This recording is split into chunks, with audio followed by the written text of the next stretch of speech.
Hi, my name is Octavio. Today we're going to explain many things for this chemistry class. The first one is the crisscross rule, if you want to call it like that, or just like crisscross. The crisscross is basically, so we have here right here the Fe plus 2 with plus 2 on its oxidative states, the state, and the chloride, the Cl with minus 1 on its oxidative state. The thing that we are going to do is to change the numbers and to write them right here. And that's why it is called crisscross, because we are just going to change the numbers. So what we're going to do is this thing.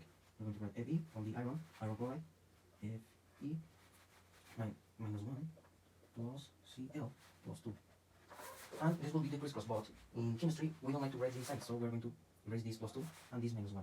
And also in chemistry we don't write the number 1, so we're going to erase it.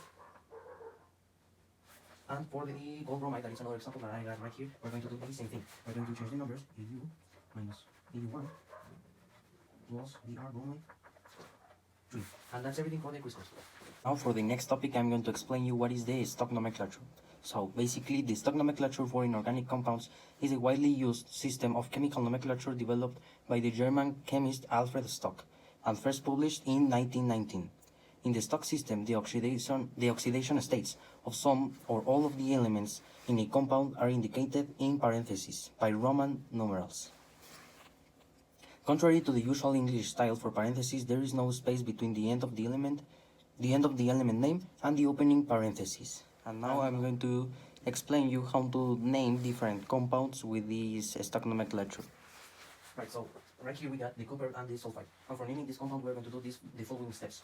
First, we're going to do the crisscross. As you can see, I have already made this process. One thing that I forgot to tell you while doing the crisscross is that when you have two numbers that are the same, it doesn't matter if they have different signs.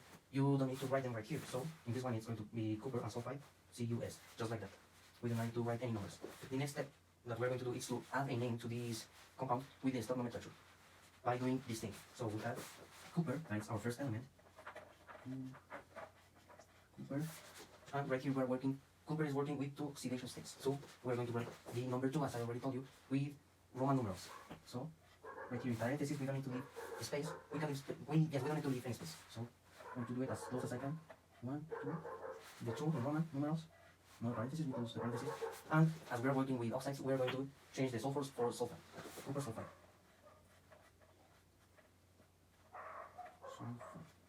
And yeah, that's everything. As in the last one, we're going to do this one for the mercury plus the sulfur. First, we're going to do our crisscross, which I already made, which one is Hg2S, mercury, sulfur, and the sulfur. And now we're going to name it with the stock nomenclature. And the name is going to be, as in the last one, first our first element, which one is mercury. And now we can see that mercury is working with 1, but we don't write it right here. So we write right here in our parentheses 1 in Roman numerals and the sulfide. And that's how you get the mercury sulfide. Now finally the last one, which were the lead plus the nitrogen. We're going to do as in the other ones, our crisscross. I have already done it. Our crisscross PB3 and 4. And now we're going to continue to name it. As in the other ones, first we're going to write our first element, which one is lead. Now we're going to write the number in Roman numerals, which one lead it's working with, which one in this case is 4. And then the oxide, nitrate. And you need to follow these steps, all of these steps, for completing the stock nomenclature. And that's everything. Now for the last exercises, we need to give the formula for the name. In the last one, it was the other thing. We have the formula and we need to give it the name. Now it's the other thing. So for this one, this is going to be the formula. Cl2. As you can see, we have FeCl2, Fe from iron, Cl from chloride, and 2. If you remember, this is like already processed. And after having this, we needed to do this. And after this, we do the crisscross. And as you can see, if we don't do the crisscross, we have it like this. Fe plus 2 Cl minus 2. We got it like this. But after the crisscross, we got it like this. And that's why the Fe is working with 1. And we got nothing right here. Because if you remember, in chemistry, we don't write the number 1. And the Fe is working with 2. So that's why the chloride it's got the number 2 right here. And that's how you give the formula to the name. For the next one, we have the lead ion. As you can see, we have lead for ion. So we're going to write PbI4. That's the formula for this one, for this compound. And how we get this like as in the last one, by doing first, like we have the formula, then we do the crisscross, then we get the name, and then we can get the name to the formula again, to the formula with the crisscross. So in this one, as you can see, lead is working with 4, and the ion is working with 1. And after doing the crisscross, we get this formula which one is the result that we are looking for.